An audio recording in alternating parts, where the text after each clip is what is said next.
Mais il y a un truc là-dedans, à chaque fois que je donne des conseils sur, ok, si vous voulez augmenter votre taux de conversion, voilà ce qu'il faut faire, sans avoir la science infuse. Sur les 10 conseils que je donnais, il y en a peut-être 2 qui vont moyennement marcher. En tout cas, il y en a un que je donne tout le temps et qui n'est pas toujours très bien écouté, c'est votre wording, c'est-à-dire quel mot vous mettez à quel endroit pour convaincre les gens. Et ça, c'est donné à tout le monde de se dire, ok, ma tagline principale sur ma hero banner, donc la première section de l'entrée du site, qu'est-ce que j'ai décrit? Et il y a quand même une partie non négligeable des sites qui mettent le nom de leur marque dans cette hero banner, alors qu'en fait, on s'en fout. Bonjour Simon, Salut PB. je suis content de te retrouver dans ce podcast, de pouvoir t'inviter dans le podcast. Pour la petite histoire, on a été en fait avec Moon Moon dans les bureaux pendant quasiment 1 an ensemble. Alors maintenant C'est c'est vrai. plus le cas, c'est une grande tristesse pour moi. J'ai l'impression que c'était il y a très longtemps. En fait, c'était il y a pas longtemps, c'était il y a très longtemps en même temps à l'évolution aussi qu'ont nos boîtes respectives et puis dans le monde dans lequel on vit finalement, tu vois, genre le e-commerce ça évolue tellement vite que finalement le temps est tout relatif. Euh, L'idée aujourd'hui, c'est qu'on n'a pas pris pendant 1 an et demi le temps d'enregistrer ensemble. C'est le bon moment aujourd'hui de parler un peu de Shopify, de parler un peu de l'avenir de Shopify en tant que plateforme e-commerce et tout. L'idée peut-être, c'est que je te laisse te présenter dans un premier temps, puis on puisse rentrer petit à petit dans le vif du sujet. Ça marche.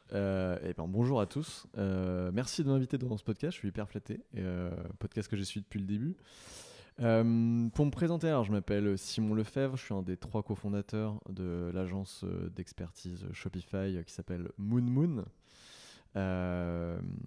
Donc avec Ben et Thibaut, mes 2 associés, on est une équipe de 12 personnes. Et en effet, Moon Moon a une spécialisation en Shopify, donc on ne fait pas de Magento, de PrestaShop, de WordPress, etc. Quand bien même, on a à une époque lointaine utilisé ces technos aussi.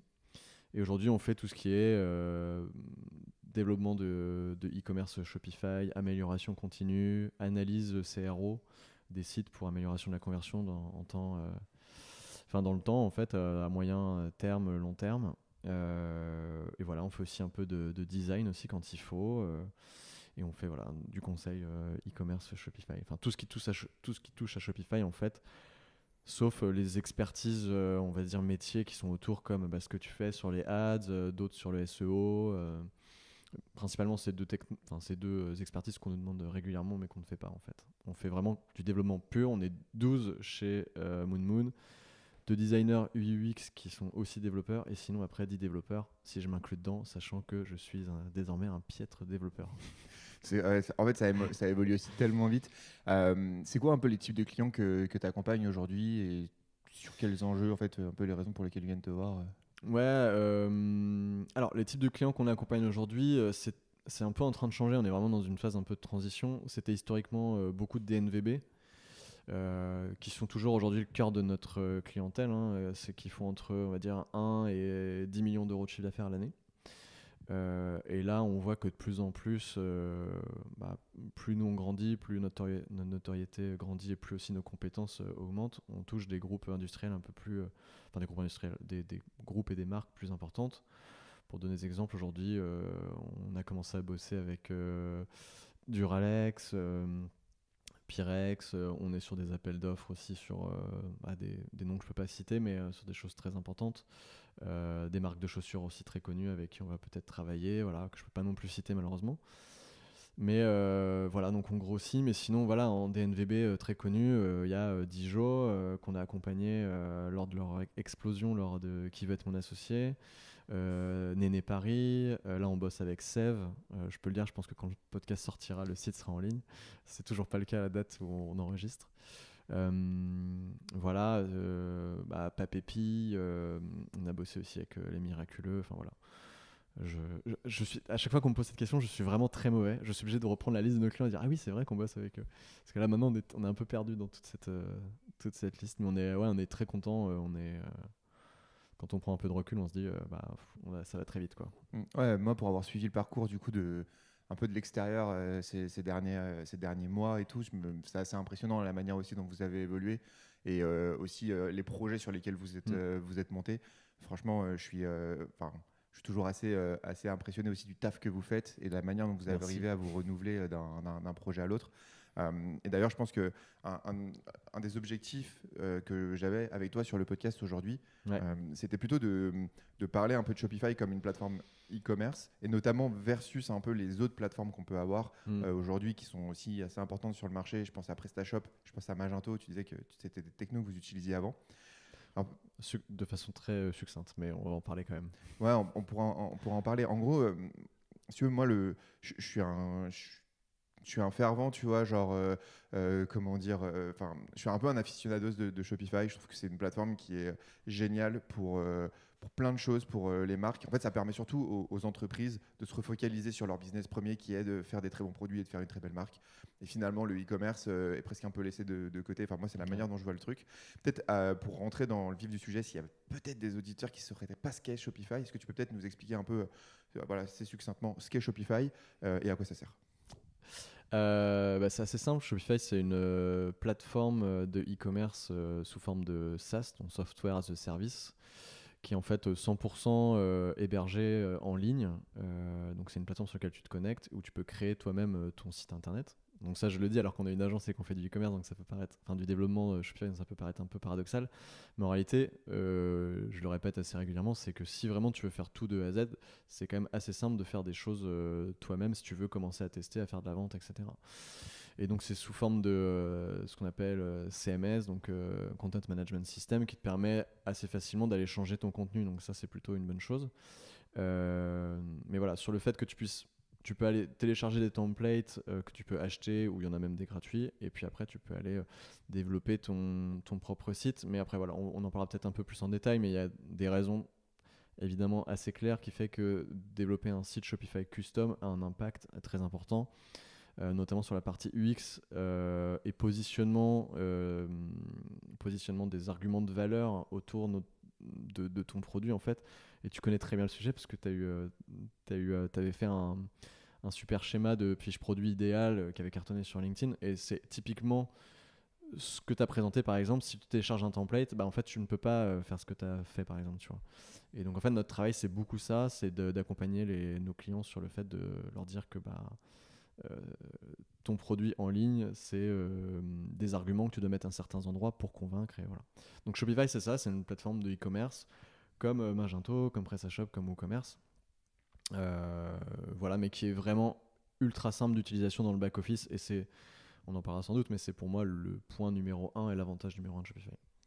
Est-ce que tu penses que Shopify souffre encore un peu de l'image qu'il pouvait avoir au départ d'une plateforme très dropshipping, où tu peux faire un site en une journée, sortir tu vois, un truc somme toute moyenne mais qui fonctionne, tu vois. Et du coup, les gens se disent ouais, mais c'est pas du coup une plateforme suffisamment sérieuse pour moi qui suis une marque sérieuse. Ouais, alors de moins en moins hein, quand même, on va pas se le cacher, mais il y a encore un peu alors dans le monde, on va dire DNVB, c'est plus du tout le cas. On va dire, en effet, les clients que je t'exposais, qui font entre 1 et 10 millions d'euros à l'année, les groupes qui font plus que ça ont peut-être encore un peu cette vision, mais comme je te le disais, on est de plus en plus contacté par ce genre de grosses boîtes qui il y a 3 ans, jamais n'auraient pensé à Shopify, mais le font maintenant parce qu'ils se rendent compte qu'en fait, il y a une ultra compatibilité de Shopify avec plein de systèmes externes, des ERP, des CRM divers et variés. Et donc, voilà, il y a quand même une grande souplesse, on en reparlera.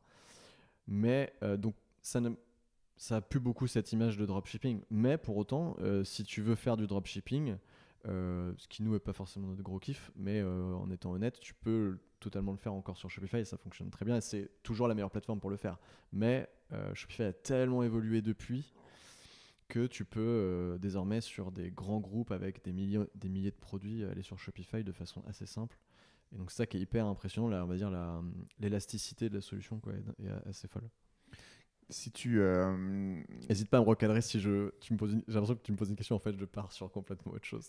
Non, non, en vrai, c'est intéressant. C'est le but aussi, c'est d'avoir un échange dans cet épisode. L'idée, c'est ce dont je voulais te parler aussi, c'est de savoir un peu, est-ce qu'aujourd'hui, tu accompagnes beaucoup d'entreprises qui sont justement sur des solutions type PrestaShop, Magento et qui veulent switcher sur Shopify? Ouais, énormément. Je dis ça assez souvent, en vrai j'ai pas de vraies stats, mais quand on me parle de est-ce que vous savez passer de WordPress ou commerce à Shopify, je dis bah en réalité c'est 50% de notre taf quasiment. Alors, c'est un peu moins le cas parce que plus ça va, plus on vient toucher aussi des marques qui étaient déjà sur Shopify qui souhaitent vraiment passer au niveau supérieur sur Shopify. Donc, par exemple, du Shopify Plus avec encore un niveau de custom qui est au-dessus. Et puis, la réalité fait que Shopify est tellement en train d'inonder le marché que plus ça va aller et moins il y aura de demandes de passer de WooCommerce à Shopify ou de PrestaShop à Shopify, etc. Donc, mais oui, oui, ça arrive toutes les semaines. On en a encore eu 4 ou 5 cette semaine qui nous ont demandé si on pouvait faire ça. Enfin, oui, oui. C'est quoi les arguments qu'ils ont quand ils viennent te voir pour dire voilà, nous on veut passer sur Shopify parce qu'on trouve que sur notre plateforme c'est pas bon ou c'est pas terrible sur ça. C'est quoi aujourd'hui qui fait que les gens ont envie de changer en fait? C'est une bonne question. Et c'est d'ailleurs une question que je pose systématiquement. Parce que on rentrera sans doute un peu plus dans le détail sur les comparaisons entre Shopify et les autres plateformes. Mais moi, je dis systématiquement, en fait, il n'y a pas de mauvaise plateforme. PrestaShop, c'est franchement un truc qui est trop bien. WooCommerce, c'est quelque chose qui est très bien aussi. Mais il y a plein de contraintes qui fait qu'en fait, cette plateforme qui peut être théoriquement très bien est compliquée à gérer. Shopify, c'est pas le cas parce que tu peux aller très vite dessus. Et en fait, pour être totalement transparent, la plupart du temps, quand on se fait contacter par des entreprises qui sont sur d'autres systèmes et qui veulent passer sur Shopify, la première chose qu'ils me disent, c'est bah, on en entend parler de plus en plus. Donc en fait, ils sont pas arrivés toujours avec les vraies raisons de savoir pourquoi. Et c'est plutôt eux me demandent pourquoi nous on devrait passer sur Shopify. Donc moi j'ai plutôt le réflexe de demander mais pourquoi vous voulez passer sur Shopify en fait. Et bah, ils me disent ouais on en entend beaucoup parler, apparemment c'est plus simple, machin et tout. Je fais ok mais quel système vous utilisez aujourd'hui? Est-ce que vous êtes content de votre plateforme? Ça m'est arrivé des fois des personnes qui me parlaient de WooCommerce, ils me disaient je suis sur WooCommerce, on me dit qu'il faut passer sur Shopify, est-ce que je dois le faire? Je dis bah t'es content de WooCommerce, tu t'en sers bien, ouais ouais je maîtrise bien, tu fais ci, tu fais ça, ouais je sais développer moi-même, bah passe pas sur Shopify en fait si t'es content de ta plateforme, tu vois. Mais du coup les raisons principales ça va être la simplicité d'utilisation par les équipes. Parce que sur le papier, c'est bien joli de se dire, ok, de toute façon, j'ai quelqu'un qui gère ma plateforme de e-commerce et qui la maîtrise. Mais dans la réalité des entreprises, c'est que ces gens-là qui sont des chefs de projet ou des responsables de e-commerce, bah, y a un turnover. Aujourd'hui, le marché de l'emploi fait que le recrutement, ça part dans tous les sens. Tu restes 2 ans à un poste, tu es recruté à un autre, etc., etc.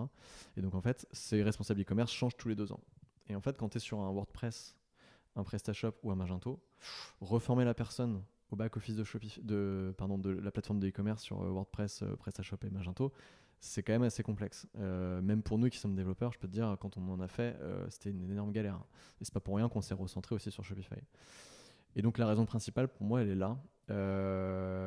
Et ensuite, c'est la souplesse, le test and learn aussi, parce que le code est quand même plus simple que ça l'est sur du Magento, du PrestaShop, etc. Et donc ça te permet, quand tu as un site avec la tête qu'il a, si tu veux faire des tests, notamment en UX, en changeant certaines choses dans le code, tu peux le faire assez rapidement, à la fois via les outils que propose Shopify, mais aussi en fait en code pur avec des développeurs comme nous, par exemple, pour pouvoir faire des tests. Et ça peut aller assez rapidement. Alors que sur les autres, mais j'ai des clients qui m'expliquaient que quand ils étaient sur PrestaShop, pour changer, j'exagère à peine, une couleur de bouton, et ils attendaient 6 mois, quoi.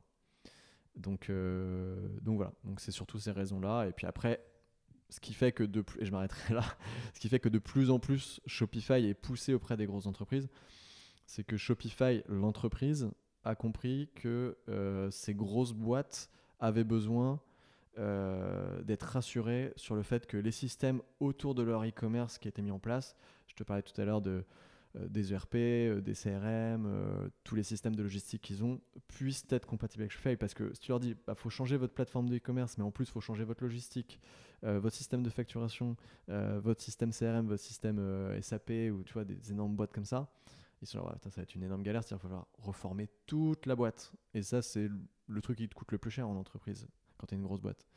Et donc, en fait, maintenant, ils ont mis en place des systèmes déjà d'ouverture d'API pour des cas assez simples. Et là, ils sont en train de développer un truc qui est encore un niveau au-dessus, qui s'appelle Shopify Components, qui permet, en relation avec Shopify, les agents Shopify et on va dire, les logiciels externes comme SAP par exemple, de créer, on va dire, des middleware qui permettent de faire des liens entre ton Shopify et ton logiciel de façon plus simple. Et en fait, aujourd'hui, tu as quasiment tous les outils pour faire tout ce que tu veux au niveau de l'interconnexion entre Shopify et tous les systèmes externes qui pourraient aller, même les plus exotiques. Voilà.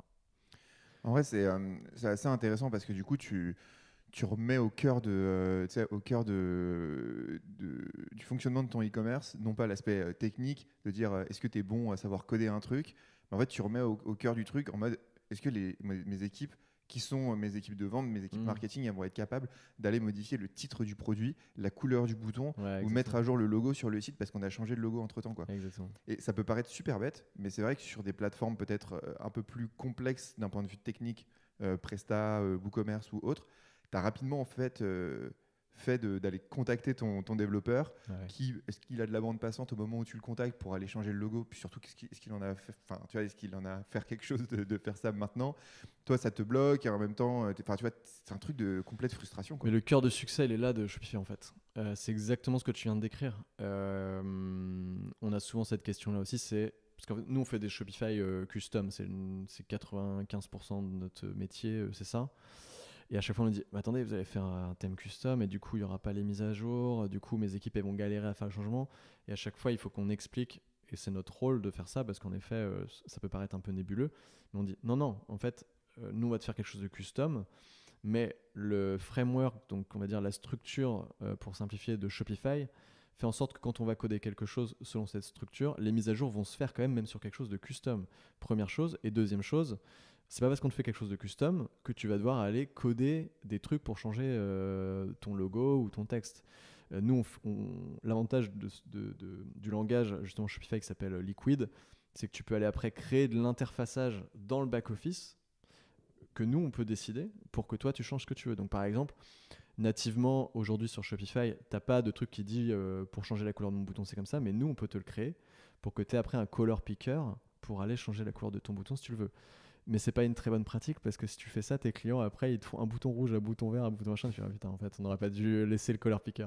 Mais en tout cas, c'est possible et c'est ça qui est dingue, c'est qu'en fait, nous, notre promesse, mais je pense, enfin, c'est la promesse aussi de nos concurrents, hein, je pense, c'est que quand on te crée un site, en tout cas de A à Z, quand on te livre le site, tu as la main pour faire tous les changements que tu souhaites sur le site. Alors tous les changements, si tu veux vraiment changer toute la structure front de ton site, bah non, mais par contre tu pourras changer tout ton contenu, toutes tes images, tous tes textes, tu pourras modifier le placement de tes sections, etc.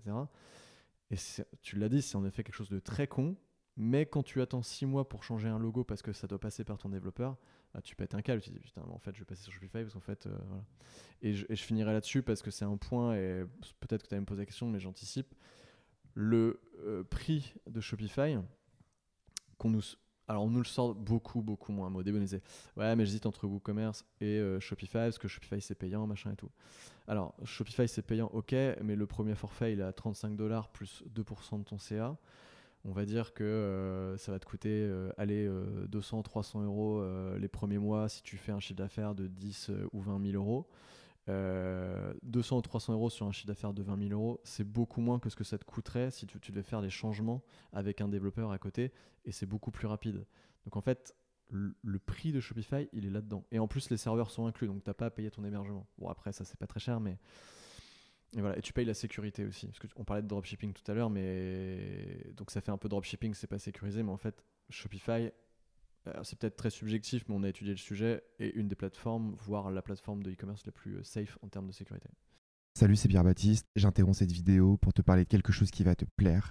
Tu sais, mon métier, c'est de créer les meilleures stratégies sur Google Ads et aussi de faire grossir mon e-commerce en parallèle de ça. Et pour faire ça, je me renseigne énormément, je fais énormément de tests. Et du coup, déjà depuis quelques années maintenant, je publie beaucoup de contenu sur LinkedIn, sur tous les réseaux, etc.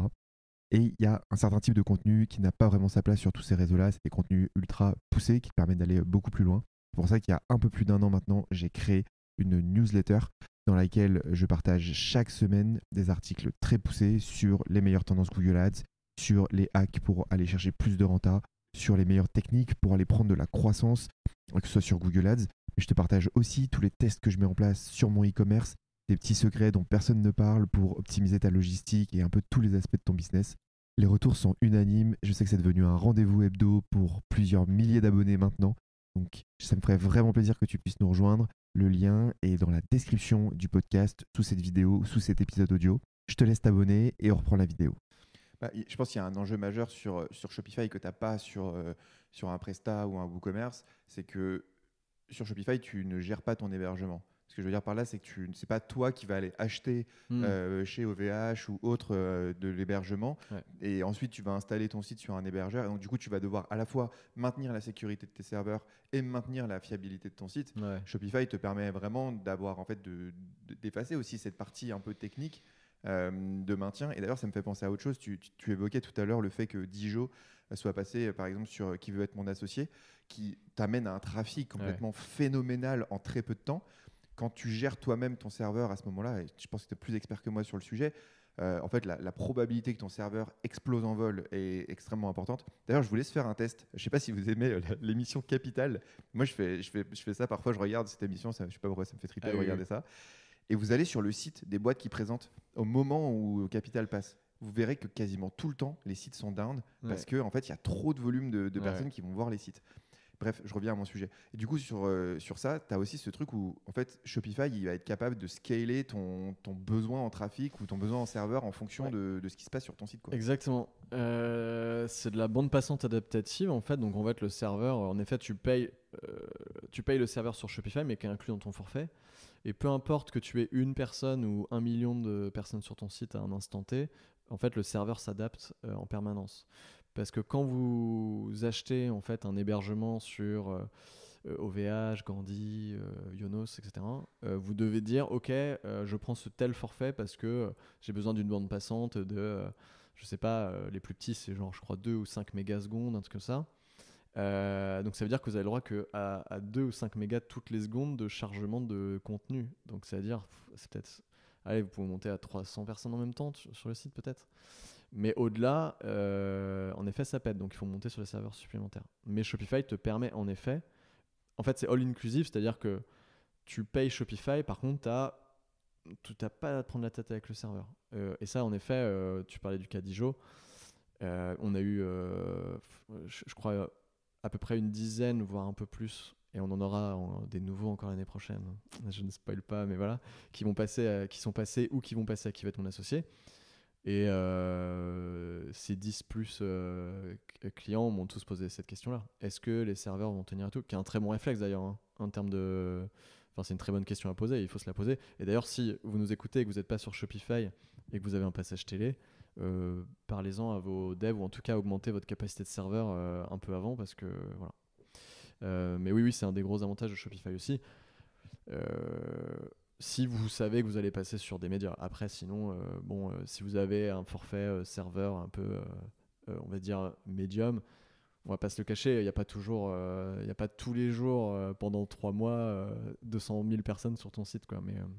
Mais voilà. Mais c'est un des avantages quand même, t'as pas à te prendre la tête avec ça. En fait, ce que je trouve intéressant, c'est surtout que ouais, tu as vraiment ce truc de j'ai pas à y penser. En fait, juste c'est pris en compte. Ouais. Si j'ai une grosse opération à un moment donné, en fait, t'es jamais à l'abri. Enfin, même si, ok, c'est des gros coups de bol, tu vois, mais je sais pas, une personne un peu influente dans un domaine qui présente ton produit, boum, ton site explose. Ouais. Tu passes à la télé sans le savoir, boum, ton site explose. Enfin, ça peut arriver. Moi, j'ai eu des clients à qui c'est arrivé. Je sais pas, ils sont passés au JT, tu vois, c'est un truc bête. Ils sont passés au JT parce qu'ils étaient dans l'allée de Vivatech de je sais pas quoi, et bam, ils ont une augmentation de trafic sur le site. Oui. Bah, en fait, c'est absorbé, quoi. Ouais. Et ça, c'est assez intéressant. Est-ce que tu vois d'autres avantages? Si on résume un peu ce dont on a parlé un peu de la facilité d'utilisation de la plateforme, on a parlé du trafic dont tu parlais, de l'interfaçage avec un certain nombre d'outils, d'ailleurs de plus en plus d'outils. Est-ce qu'il y a d'autres points qui toi te paraissent intéressants pour utiliser Shopify comme... Bah, il y en a je pense qu'on peut en parler pendant des heures, mais il y a plusieurs choses. En effet, si on parle d'un niveau de base de Shopify, tu as quand même plein d'applications qui te permettent de faire plein de petites choses assez facilement, avec des applications assez simples qui te permettent de, on va dire, un peu optimiser ton site toi-même si tu n'es pas développeur. Donc ça, c'est une chose qui est intéressante. Bon, après, nous, c'est pas notre recommandation d'installer des applications particulièrement, mais voilà. L'avantage un peu sous-jacent à ça, c'est que, je répète souvent ça, c'est que Shopify, pour moi, c'est un peu le Apple du e-commerce. C'est-à-dire qu'ils ont un Shopify Store, pardon, un Shopify App Store, pardon, sur lequel il y a des applications. Elles sont extrêmement vérifiées par Shopify avant d'être mises sur ce store-là. Donc, c'est ça la première chose, c'est-à-dire qu'elles sont sécurisées et qu'en plus, en termes de qualité, elles ont été checkées. Donc, en fait, vous avez quand même très peu de chance en installant une application qui est sur Shopify App Store d'avoir une application qui fonctionne pas ou qui est pas ouf, etc. Donc ça, c'est une première chose. Deuxième chose, c'est compatibilité avec les outils principaux indispensables externes à Shopify de façon très simplifiée. Par exemple, ils ont un partenariat avec Meta.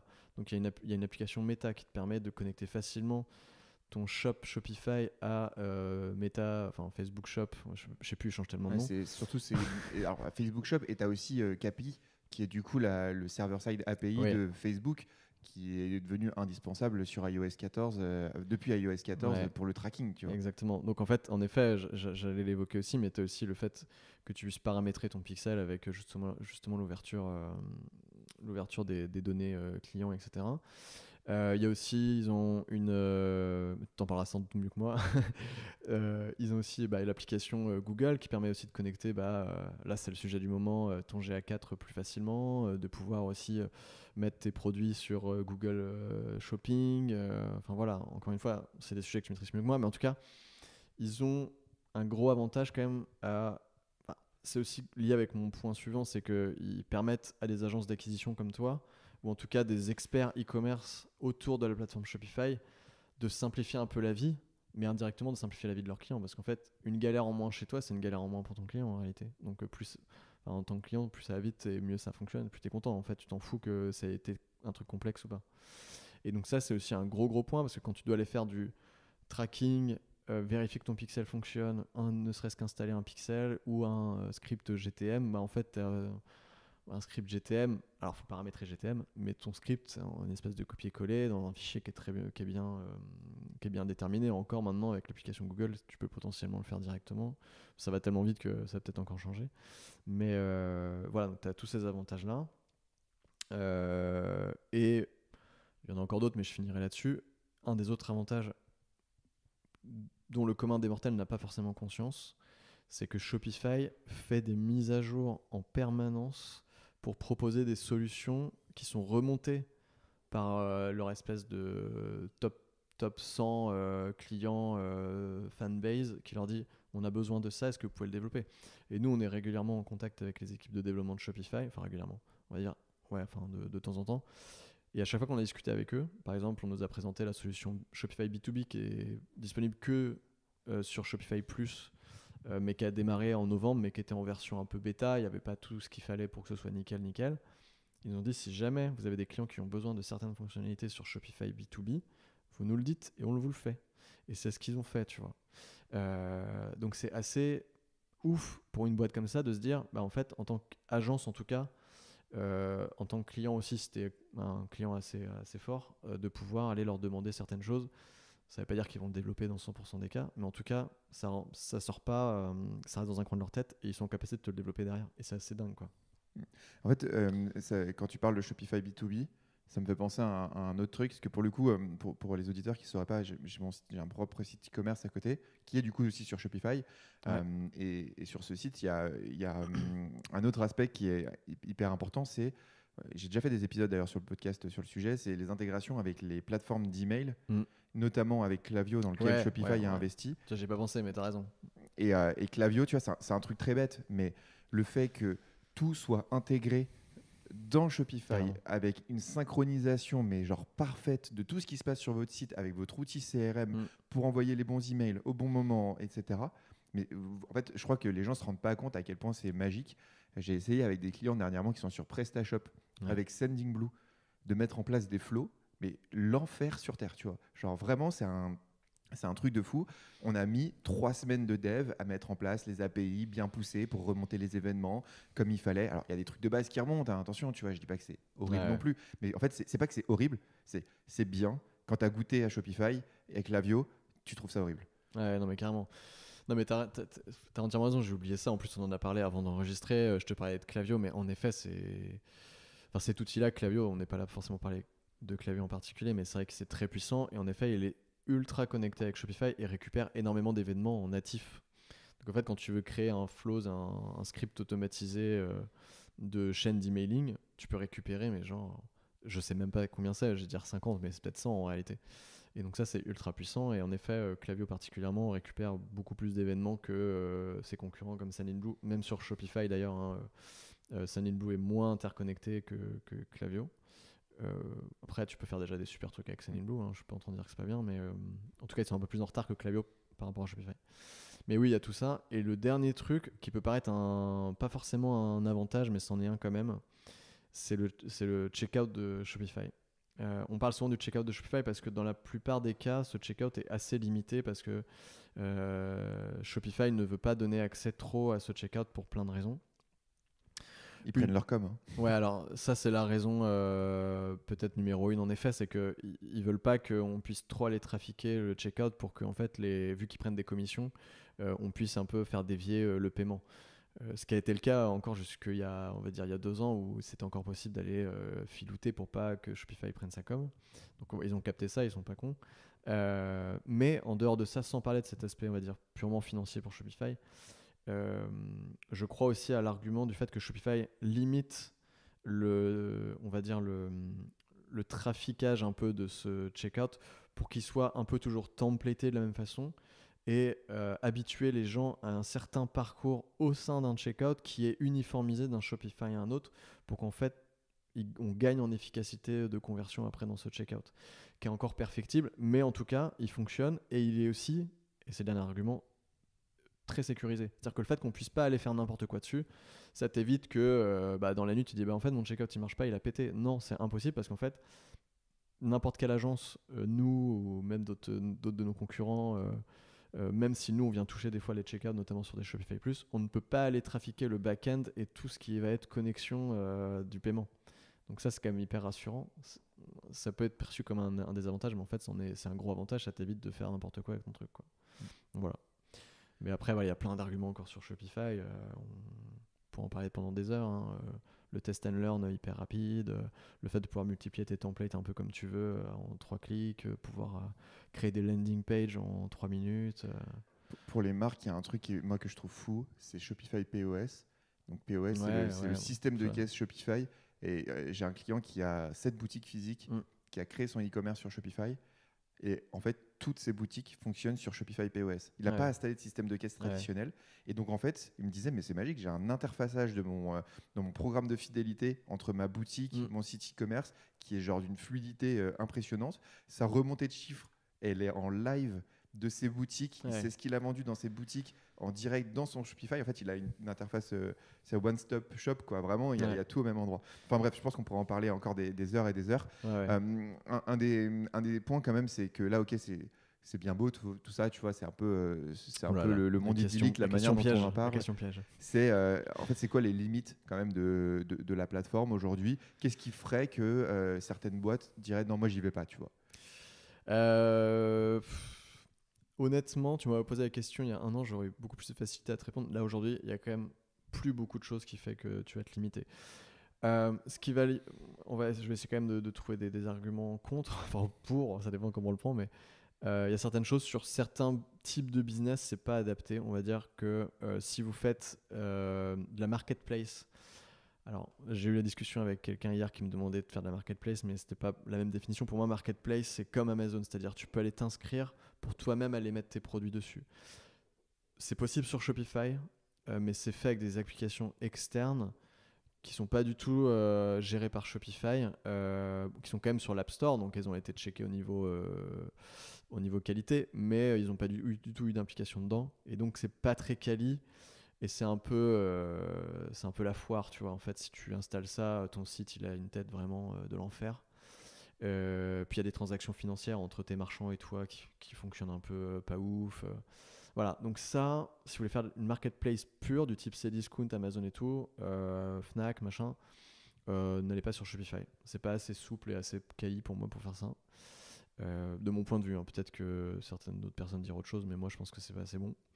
Y a ça. L'autre chose, c'est, on va dire, la souplesse au global de Shopify. Si tu veux vraiment faire, je sais pas, tu veux faire, et encore, mais tu veux faire genre de la vente plus de la vidéo de stream, c'est-à-dire vendre de la vidéo, créer une plateforme pour faire de la vidéo en même temps.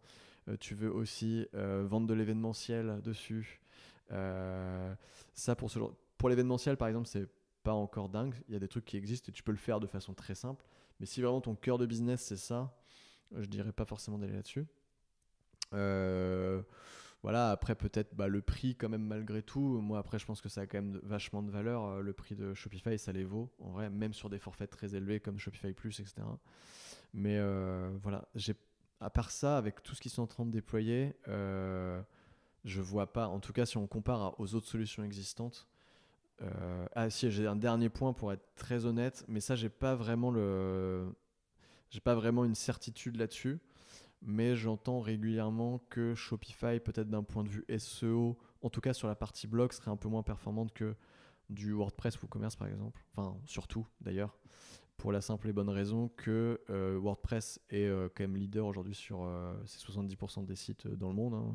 Je sais plus si c'est toujours le cas, mais en tout cas la légende dit que c'est le cas. Et donc en effet, les algorithmes de Google ont l'habitude d'aller scanner plutôt les gens des sites qui ressemblent plutôt à des WordPress et donc ont plutôt des critères basés sur les structures de WordPress. Mais pour autant, en réalité, quand on compare le passage d'un blog de WordPress à Shopify, on n'a jamais vu de drop très important. Euh, donc voilà. Mais en tout cas, si jamais votre blog est extrêmement important et que c'est ce qui draine 100% de votre trafic, enfin voilà, il faut se poser des questions. Et moi, je pourrais pas signer de mon sang que ce sera aussi performant sur Shopify que sur WordPress. Et encore, j'en suis pas sûr. Mais ce qui est sûr, c'est que Shopify travaille aussi en relation beaucoup avec Google pour justement optimiser ce SEO, etc. Et on parlait tout à l'heure des avantages Shopify. Shopify met en place pas mal de petits outils qui sont un peu basiques, mais qui n'existent pas forcément sur cette plateforme pour ton SEO, c'est-à-dire les balises H1, H2, H3 pour les choisir très facilement, pouvoir mettre tes métadescriptions, tes métatitles, tes descriptions alt et tout ce genre de choses qui sont aussi hyper simples à faire. Donc en fait, entre un WordPress parfait et un Shopify parfait, peut-être que WordPress en termes de SEO est mieux, mais sauf que des WordPress parfaits, il y en a beaucoup moins que des Shopify parfaits parce que Shopify fait en sorte que tous les outils pour que ce soit le plus parfait possible sont présents en fait. Je sais pas si je suis très clair dans ce que je dis, mais voilà. Ouais, si, c'est intéressant. Moi, je rajouterais quand même une limite qui est une limite de souveraineté. Oui, c'est vrai. Ça, c'est un C'est vrai. point qui est assez J'y pense important. pas trop, je suis trop dedans, tu sais, je fais que ça toute la journée donc j'y pense même pas. Mais c'est la souveraineté sur ta donnée, sur ton e-commerce, c'est un point qui est assez Ouais. important dans le sens où faut pas oublier du coup que comment dire, le Shopify c'est un SaaS. Donc SaaS c'est quoi? C'est Software as a Service, comme tu le disais tout à l'heure. Ouais. Donc c'est un logiciel et vous utilisez un logiciel. Je sais pas si tu as entendu parler dernièrement, il y a tu sais, dans le domaine un peu du marketing, il y a un élément qui est hyper important pour la souveraineté de ton contenu. On dit souvent les réseaux sociaux, tu loues un peu ta place, puis en fait quand les gens ils vont sur ta newsletter, tu contrôles ta newsletter, tu vois, genre les emails sont à toi. Attention, en toute proportion gardée, hein, quand je vous envoie des emails sur la newsletter, ils sont pas à moi, mais tu vois, j'ai un accès direct. Vous êtes APB, ok. J'ai un accès direct en tout cas aux personnes, et en gros l'idée, c'était souvent de dire, finalement quand tu es, sur ton propre serveur, Ouais. le site il est à toi, quoi. Et Shopify, tu n'es pas sur tes propres serveurs. En fait, tu loues un peu l'accès à cet outil. Et donc, tu peux avoir un enjeu de souveraineté qui peut être quand même important et qu'il faut prendre en considération. Je pense surtout si tu es une très grosse boîte. Enfin, tu vois, tu voudrais pas te faire virer quoi, demain. Et je sais qu'il y a eu des histoires, notamment avec Mailchimp dernièrement, qui avait viré des personnes de sa plateforme qui ne pouvaient plus utiliser leur newsletter. Alors, j'ai pas d'exemple avec Shopify, je pense que ça n'a pas été le cas. Mais vrai enjeu aussi la souveraineté pour certains types de boîtes. Ouais, t'as 100% raison.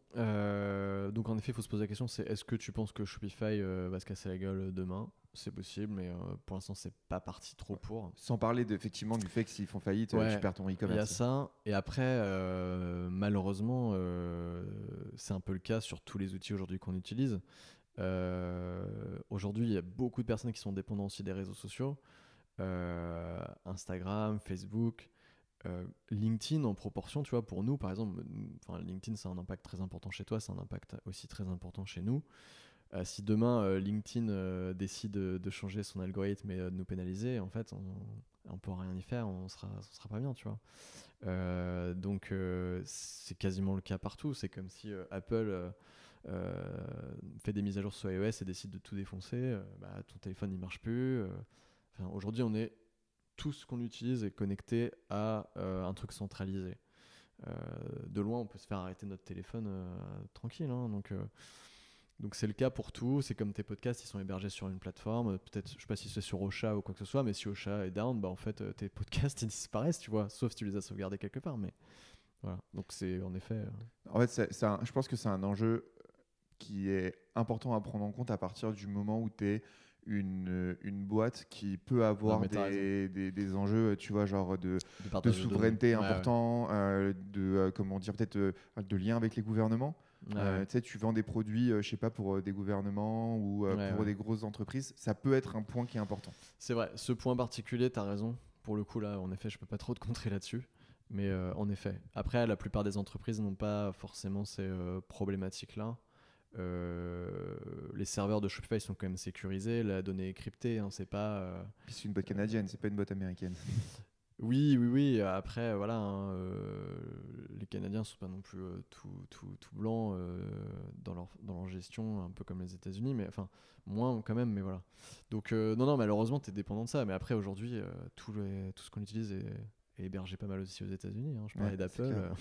Voilà.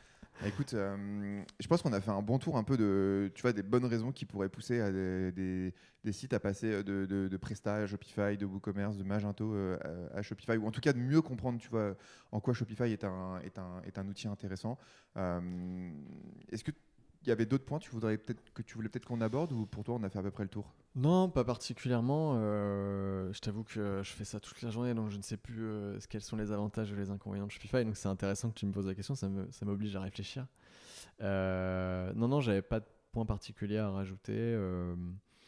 Voilà, pour conclure, c'est un peu de l'anti-vente, mais il n'y a pas de bonne ou de mauvaise plateforme. Encore une fois, à chaque fois qu'on me demande c'est quoi les avantages entre Shopify et machin, je donne les avantages de plus ou moins chacun. Après, je maîtrise pas bien WooCommerce, PrestaShop ou Magento. Mais en fait, il n'y a pas de bonne ou de mauvaise plateforme, c'est la façon dont tu t'en sers, qu'est-ce que tu veux faire avec, quel est ton budget aussi, et quelles sont tes compétences en interne. Si je devais résumer, en gros, si tu n'as pas de développeur en interne chez toi, il vaut mieux que tu sois sur Shopify que sur du Presta ou du Magento, tu vois. Vaut mieux quand même sur ces technos-là. Tu parlais de maîtrise des outils et de souveraineté. Indirectement, si tu veux avoir une souveraineté sur tes outils, si tu es sur Magento et PrestaShop, tu as plutôt intérêt à avoir des devs en interne chez toi parce que sinon, tu es complètement dépendant de ton agence ou des gens qui bossent pour toi en dev. Ce qui est moins le cas sur Shopify où, si jamais ça se passe pas bien avec une agence, tu peux switcher très facilement avec une autre ou avec un développeur freelance ou tu embauches quelqu'un en interne, tu vois. Donc, ouais, ça c'est un des avantages Shopify aussi, c'est que la nomenclature est tellement cadrée. C'est-à-dire que quand nous on dev, c'est dans une nomenclature, on peut pas faire n'importe quoi. Et ben tu peux très facilement passer la main à quelqu'un d'autre après derrière. C'est aussi pour ça que c'est simple nous en interne, quand on a un souci sur un site sur lequel quelqu'un avait travaillé, on peut facilement faire switcher quelqu'un d'autre. C'est... Alors que sur d'autres sites, même du PHP, tu vois, si on parle de WordPress, tu peux dire ok c'est du PHP, chez dev en PHP, etc. Mais sauf qu'en fait, c'est pas rangé aussi bien que dans Shopify, et donc en fait tu vas galérer à retrouver le code et à corriger les choses, alors que là tu sais c'est bien rangé, tu sais exactement où c'est plus facile d'aller corriger des choses. Ok. Bah écoute, Voilà. Je sais pas pourquoi j'ai rajouté ça, mais en tout cas ça m'a fait penser à ça en plus. non, mais je pense que c'est une bonne conclusion. Moi, si j'avais dû à finir sur une phrase, du coup, en tant qu'utilisateur de Shopify sur mon propre site, pour moi, Shopify, c'est vraiment une plateforme où tu te défocuses du e-commerce pour faire du marketing. Tu vois, le e-commerce ne devient plus que un canal de vente C'est vrai. et tu fais du marketing et tu fais en fait, c'est ton business. Et quand tu es une marque, ton business, c'est de faire des meilleurs produits que les autres, d'avoir la meilleure sélection de produits que les autres, d'avoir des meilleures photos, de faire des meilleurs shootings, Ouais. des meilleures relations avec ta logistique, de travailler ton expérience client. Et en fait, du coup, tu passes du temps et de l'énergie Ouais. sur ce qui fait ton business et pas sur réparer mon site qui est cassé. Ah, t'as des meilleures réponses que moi en fait. Parce que... Désolé, je suis trop utilisateur, c'est pour ça. Ouais, mais c'est ton podcast en même temps, c'est normal. Non, non, mais t'as raison, en fait c'est exactement ça. Et pour aller plus loin, et pour donner un conseil aux gens qui nous écoutent, qui coûte 0€, et donc ça c'est cool, c'est qu'en fait on se focus, on fait beaucoup, nous de plus en plus, on a de plus en plus de demandes parce qu'on a en toute modestie, on a des très bons résultats sur les audits CRO et après modification des sites pour aller les améliorer. Et plus ça va et meilleur on est là-dessus, ce qui est logique, mais voilà. Mais il y a un truc là-dedans, à chaque fois que je donne des conseils sur, ok, si vous voulez augmenter votre taux de conversion, voilà ce qu'il faut faire, sans avoir la science infuse. Hein. Sur les 10 conseils que je donnais, il y en a peut-être 2 qui vont moyennement marcher. En tout cas, il y en a un que je donne tout le temps et qui n'est pas toujours très bien écouté, c'est votre wording. C'est-à-dire, quel mot vous mettez à quel endroit pour convaincre les gens. Et ça, c'est donné à tout le monde de se dire, ok, ma tagline principale sur ma hero banner, donc la première section de l'entrée du site, qu'est-ce que j'ai décrit? Et il y a quand même une partie non négligeable des sites qui mettent le nom de leur marque dans cette hero banner, alors qu'en fait, on s'en fout. Juste, c'est qu'est-ce que tu apportes comme proposition de valeur. C'est une peau plus hydratée en moins de 24 heures. C'est devenez le meilleur à la course grâce à ces chaussures qui font que 20 grammes. J'en sais rien, elles sont pourries mes phrases, mais en gros, comment tu arrives à convaincre? Pourquoi les gens iraient acheter ton C'est produit? quoi ta promesse, quoi? Ouais, nous, on fait je sais pas pourquoi, mais on a quand même pas mal de cosmétiques dans nos clients.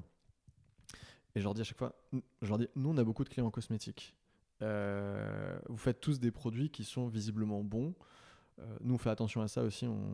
Si on sent que les produits c'est bullshit, généralement, on bosse pas avec eux. Mais tes produits sont bons. Mais ok, mais pourquoi je vais aller l'acheter plutôt que ton concurrent qui est 20% moins cher, tu vois? Et en fait, faut réussir à convaincre. Tu vois, 20%, c'est-à-dire que quand tu vends un produit qui est normalement à 30 euros, mais toi tu le vends à 49, putain, la marge, elle est forte. Donc comment tu vas me dire que pourquoi j'irais mettre 20 euros de plus pour acheter ton produit? Et ça passe pas par est-ce que Moon Moon va faire un super site? En fait, non, les gens ils ont rien à foutre que ton site soit joli en réalité. Enfin, ça donne une bonne expérience client et les gens ils disent ah ok, la marque a l'air cool. Mais une fois que la marque a l'air cool, faut quand même convaincre pour que les gens mettent 50 balles sur ta crème de jour ou de nuit, tu vois. Parce qu'en fait, faut prouver. Et ça, pareil, on aurait pu faire un épisode spécial sur le CRO, mais il faut prouver avec différentes choses que ton produit est vraiment efficace. Et ça passe par expliquer par des mots. Ça peut paraître con, mais et si jamais tu sens que ça marche pas, bah tu rechanges tes mots et c'est l'avantage de Shopify, tu peux faire du test. Après, tu peux faire de l'A/B test avec différentes solutions, mais sans parler d'A/B test, tu peux directement toi aller changer certains mots.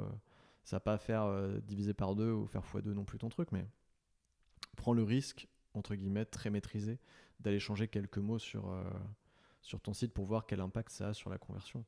Et on a des cas clients. Euh, je pense que je peux pas les citer, mais ils ont changé à un endroit sur la fiche produit.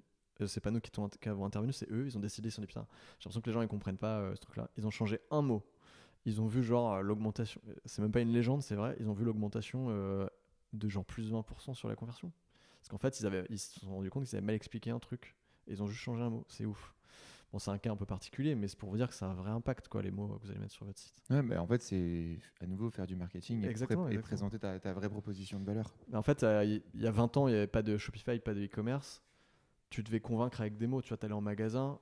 Si t'achetais ce vêtement, ces chaussures ou cette crème de jour, fallait que le vendeur ou la vendeuse te convainc avec des mots et te dise bah, pourquoi j'irais l'acheter. Mais là, c'est exactement la même chose. En fait, les gens, ils oublient qu'ils pensent que j'exagère un peu, mais les gens pensent que je vais faire un e-commerce, je vais mettre mes produits dessus, je vais faire de la pub, et puis en fait ça va se vendre. Mais non, en fait, il faut quand même toujours aller convaincre. Et en ça, je pense que les vidéos aussi sur les sites de e-commerce sont très importantes, parce que tu as un peu moins cette relation justement de vendeur et de confiance potentielle, ou de ressenti et de feeling que tu as, tu vois, quand tu discutes avec un vendeur, tu te dis putain, en fait, il était convaincant, machin. Là c'est la même chose, il faut aussi présenter des vidéos, même si c'est toi. Ça c'est un conseil que je donne souvent aussi, c'est je leur dis, mais faites des vidéos sur le fiche produit pour expliquer votre produit, tu vois. Enfin, ouais, mais si c'est moi qui l'explique, les gens ils vont penser que je suis pas objectif et tout. Oui et non. C'est-à-dire que si tu parles dans les yeux de la caméra et que tu expliques que ton produit il fait ça, que tu vas dans le détail et que tu le montres et que ça a l'air quand même réel, tu peux quand même créer un certain lien de confiance, même si tu dis clairement que c'est toi le fondateur de la marque. Les gens, dans 95% des cas, ils sont honnêtes quand même, tu vois. Tu viens pas pour vendre de la merde et aller vendre des produits pourris que les gens se foutent sur la peau, ils ont des boutons et toi t'as fait une vidéo disant j'ai une super crème machin alors qu'en fait elle est nulle. C'est pas le cas, donc déjà fais ça, ça te coûte que dalle, tu vois là. C'est ton téléphone là qui me filme, tu peux installer un téléphone, tu te filmes, tu la mets sur ta page produit, tu fais un truc un peu quali, ça te coûte 300 balles le montage. Et tu vas gagner en conversion de façon assez importante, je pense. C'est ce qu'on a fait sur le site. Chaque fiche produit a une explication du produit, alors qu'on est même, enfin, c'est des produits qu'on revend. Ce que je te propose, peut-être, vu que notre podcast avance. On a fait vite, 4 heures de podcast au final. C'est qu'on arrive du coup sur la fin de l'épisode. J'ai toujours un peu 3 questions que je pose. Il y en a une sur laquelle on va pouvoir itérer un petit peu, qui est la première. C'est de dire, est-ce que tu aurais une anecdote à nous partager justement d'une personne qui est passée peut-être d'un Presta à un Shopify et d'avoir un peu, savoir un peu, tu vois, ce qu'ils se sont dit une fois qu'ils sont passés sur Shopify avec du recul par rapport à leur utilisation précédente. Tu as un peu un retour d'expérience, quoi. Ouais, alors je vais pas te citer de cas précis. Par contre, ce que je répète très souvent, c'est que quand on me dit mais ouais, est-ce que si je passe sur Shopify, est-ce que potentiellement je vais pas regretter, ou en tout cas ça va me coûter cher, machin. Je leur dis Shopify ça a peut-être un certain prix facialement, mais on a aucun client, et c'est la vérité, on a aucun client qu'on a fait switcher de Presta, Magento ou Shopify. Presta, Magento, WooCommerce ou Squarespace aussi, on est des Squarespace Commerce qu'on a switché sur Shopify. Aucun ne sont revenus vers nous pour nous dire on regrette, on voudrait revenir en arrière. Aucun. Et j'ai souvent des échanges avec des clients avec qui on a fait ça, des clients historiques. J'ai notamment Live Happy Food en tête parce que c'est des clients historiques et ça fera marrer si jamais ils nous écoutent. Mais clairement, quand je lui ai demandé, bah, du coup, comment Shopify, tu vois, des années après, aujourd'hui, encore assez récemment, il me dit non, mais jamais de la vie je retourne sur WooCommerce, tu vois. Et c'est pas faire offense à WooCommerce que de dire ça, c'est juste que la plateforme, elle n'est pas faite pour du e-commerce. Elle est faite pour plein d'autres choses qui sont très très bien faites sur WordPress, mais c'est pas fait pour faire du e-commerce. Et voilà, donc j'ai pas d'anecdote particulière, mais en tout cas, personne n'a jamais regretté. Voilà, mais c'est pour ça que je pose ces questions aussi de est-ce que tu es content de ta plateforme de e-commerce? Ouais, j'en suis hyper content, WooCommerce trop bien, nous on kiffe. Ok, bah passe pas sur Shopify en fait, tu vois. Par contre, si t'es pas content, il y a de grandes chances que enfin c'est même pour l'instant nous c'est 100% des cas, tout le monde est content. Ok. Voilà, je sais pas si ça répond à ta question. Si, mais c'est intéressant d'avoir ce retour d'expérience où tu vois beaucoup de sites et comme tu disais, 50% de ton taf aujourd'hui, c'est quand même de faire de la migration. Ou en tout cas, ça a été le cas pendant un certain temps, d'accompagner des gens dans un changement de plateforme. Donc, tu vois, tu es légitime aussi pour avoir ce retour d'expérience, de dire que justement, tu n'as pas de retour négatif, quoi. Si tu avais des conseils, des médias ou autres que tu écoutes, que tu lis pour aider les e-commerçants à se former sur le sujet Shopify, tu recommanderais quoi? Alors moi je traîne beaucoup sur LinkedIn quand même, donc c'est un peu la base, mais je suis pas mal de différentes personnes qui parlent des sujets de e-commerce, toi entre autres. Donc non, là-dessus j'ai pas de médias particuliers. Par contre ce que je fais moi beaucoup, c'est que je vais beaucoup sur le blog de Shopify qui explique pas mal de choses, pas forcément que sur Shopify, mais aussi sur le e-commerce en règle générale, des fois sur les ads de façon succincte, mais en tout cas ça te permet de t'éduquer. Il y a aussi un blog qui est là un peu plus pointu, qui est engineer.blog.shopify, qui est plus axé pour les personnes un peu plus techniques, mais qui des fois peuvent intéresser des personnes qui connaissent un peu, qui maîtrisent un peu mieux les sujets. Et ensuite, il y a, les gens ne le savent pas, j'avais fait un post LinkedIn là-dessus, mais dans le back-office de Shopify, quand tu vas sur ton profil qui est en haut à droite quand tu es dans le back-office, tu as un truc avec je sais plus comment ça s'appelle, mais en gros, tu as toutes les dernières mises à jour de Shopify qui te permettent d'aller voir toutes les nouveautés qu'il y a eu. Et donc ça te permet de... Et c'est expliqué très simplement, hein. C'est pas un truc technique, c'est vraiment... c'est une espèce de blog sur lequel il y a tac tac tac, on a fait ça tel jour, machin, etc.